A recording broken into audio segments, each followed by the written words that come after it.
Yo creo que en El Salvador hay un vacío respecto a la educación superior en términos de política pública. Se le ha dado mucha dedicación a tratar de avanzar la educación parvularia, primaria y secundaria, pero realmente no hemos tenido una política pública fuerte y sólida en la educación superior y que además tenga una visión común en el sentido de que se fortalezca la Universidad de El Salvador, pero también se le dé una dirección a las universidades privadas, al igual que a la Universidad de El Salvador. Así que ambas caminen en la misma dirección pensando en el progreso del país. Entonces, un primer desafío es lograr diseñar una política de educación superior que tenga esa visión común y que haga que todas las universidades, tanto la pública como la privada y los institutos tecnológicos y las instituciones especializadas, puedan contribuir al desarrollo nacional. Entonces, ese sería para mí el primer vacío. En segundo lugar, tenemos otro gran reto que es bien importante y ya un poco lo mencionaba el ingeniero, y es la participación, aumentar la participación en el sector de educación superior. La colaboración entre el sector de educación superior y el sector productivo todavía es muy lejana y no debería de ser así. Debería de ser más cercana y trabajar más de la mano, e incluso se puede tratar de fomentar en el currículo de que sea mucho más práctico. Este proyecto educativo tiene que enraizarse en la realidad salvadoreña. ¿Y cuál es esta realidad? Todo el mundo percibe una peligrosa y creciente relativización de nuestros valores, en lo absoluto. O sea, aquí ya no hay valores. Las grandes utopías de los 60 y los 70 parece ser que han desaparecido por el inmediatismo. Luego hay un constante proceso de desintegración social que muchas veces está afectando el seno mismo de la universidad. Hay un ambiente saturado de desesperanza y parece ser que los salvadoreños como que hemos sepultado la esperanza y estamos apuntándole algunos al fatalismo. Tenemos un nivel de ingobernabilidad lindante algunas veces con manifestaciones de anarquía. El Salvador es un país que tiene una profunda crisis económica y que parece ser que no le vemos por ningún lado por donde va. Yo digo, El Salvador es un país integralmente vulnerable. Ahora que está de moda la palabra vulnerabilidad, somos vulnerables en lo ecológico, en lo económico, en lo social, en lo educativo. Pero frente a este contexto, la universidad, y hablo de la universidad estatal y las universidades privadas, no pueden quedarse solamente en el análisis o expectantes, sino que tienen que ser ellos propositivos para crear cambios sustanciales dentro de nuestro contexto. Me parece que en El Salvador tenemos una característica: somos cortoplacistas en todas las áreas.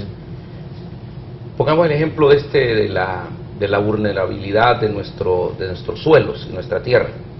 Se terminaron las lluvias y dejaron al descubierto las grandes grietas que tiene nuestro ecosistema, las cuales en parte es responsabilidad nuestra.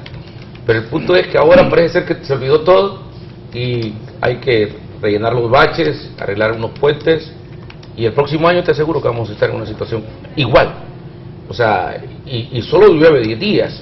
Hay países que llueven 30 días seguidos y no hay problemas. Tienen todo un sistema planificado para poder enfrentar una situación. Me refiero a países cercanos como Cuba, República Dominicana, o no se diga como la Florida, Miami, o Japón mismo, Taiwán, que no solo tienen tormentas tropicales, sino que tienen huracanes y hasta tifones. Sin embargo, tienen toda una organización para poder enfrentar esta situación. Ahora, el punto es que, llegando al tema de educación, también no tenemos una política nacional que se mantenga independientemente de las ideologías de turno. En general, a los gobiernos no les ha interesado, digamos, lo que es la educación superior. Y la prueba de ello es que El Salvador ocupa el último lugar en cuanto al apoyo financiero hacia la educación superior. Estamos hablando de alrededor del 3%, para la política nacional de educación del PIB en la educación general. Si ahora Centroamérica es el más bajo, ¿verdad? Es el más bajo. Si ahora hablamos del apoyo hacia la educación superior y si hablamos de la educación pública, de la universidad pública, estamos hablando del presupuesto nacional de educación, perdón, de la nación, un 1.6%, cuando países como Nicaragua incluso con el 6%, Costa Rica alrededor del 6%, Honduras. Yo creo que El Salvador, pues yo creo hay que hacer ya un llamado de atención, porque no es culpa de las universidades, no es culpa de las instituciones de educación superior si a lo mejor no logramos tener, digamos, lo que la gente espera de las instituciones. Necesitamos hacerle un llamado también al Estado, al gobierno, para que invierta y que no lo vea como un gasto la educación superior, sino que es una inversión. Si una institución logra, a través de su quehacer, a través de sus estudiantes, estudiar los temas nacionales de importancia y poder aportar, entonces el Estado puede tener en una universidad un aliado estratégico para el desarrollo. Yo creo que esa es una visión muy importante que esta universidad, y particularmente la universidad pública, debe darle al Estado. Es un problema de presupuesto, es un problema de planes. Pero fíjate que más allá de ¿cómo te diría?, de la problemática económica, donde uno debe de desarrollar su creatividad al máximo posible para poder subsistir, yo creo que aquí en el país también adolecemos de un problema, y es la visión que tenemos de educación. Ese tema es sumamente importante, que necesitamos caer en la cuenta que debemos invertir más en educación. Esa es una de las grandes soluciones a las que está llegando la Consulta Nacional de Educación para un país en violencia. ¿Pero cómo? En la cual necesitamos invertir, Sí, y te lo voy a poner con la pregunta, el planteamiento suyo es muy interesante, Sí. y yo creo que es en la cúspide de la discusión que tenemos detrás. Necesitamos invertir más en educación, pero ¿cómo? Si yo fuera gobierno, yo le diría, pues sí, pero no tengo los recursos. Sí, pero No me los dan. se pueden adecuar presupuestos, o sea, habría que ver, o sea, por ejemplo, aquí casi el 12% del Producto Interno Bruto se invierte en tema de seguridad. Si nosotros no tendríamos ese problema de seguridad, lo podríamos invertir más en educación. Y si invertimos más en educación, va a disminuir el problema de seguridad. Si el Estado comienza por advertir que invertir en la educación superior va a poder permitirle trabajar políticas económicas, políticas tecnológicas a largo plazo, entonces no estaremos viendo los problemas de vulnerabilidad incluso que vemos en estos días. ¿Cuánto está gastando el Estado en este momento por remediar todas las consecuencias del temporal, ¿no? Si hubiéramos tenido una educación superior fuerte, instituciones fuertes, con profesionales que aportaran ya desde hace 25 años aportando a estos problemas, entonces esta vulnerabilidad no la tendríamos. Y no es que la universidad se va a volver, ¿cómo te diría?, genuflexa de un sistema como tal, pero la universidad está formando profesionales para una realidad como la que tenemos, y obviamente necesita tener claridad en cuanto al tipo de profesional que debe formar. Uno es la necesidad que tiene el sistema, el mercado, pero otra es la necesidad que tiene El Salvador. Por ejemplo, aquí necesitamos formar para el mercado, pero también necesitamos formar para responder a las grandes políticas o responder a los grandes problemas que hay en El Salvador. Por ejemplo, aquí deberíamos de seguir formando agrónomos, deberíamos de seguir formando bien formados maestros, profesores que vayan a dar clases.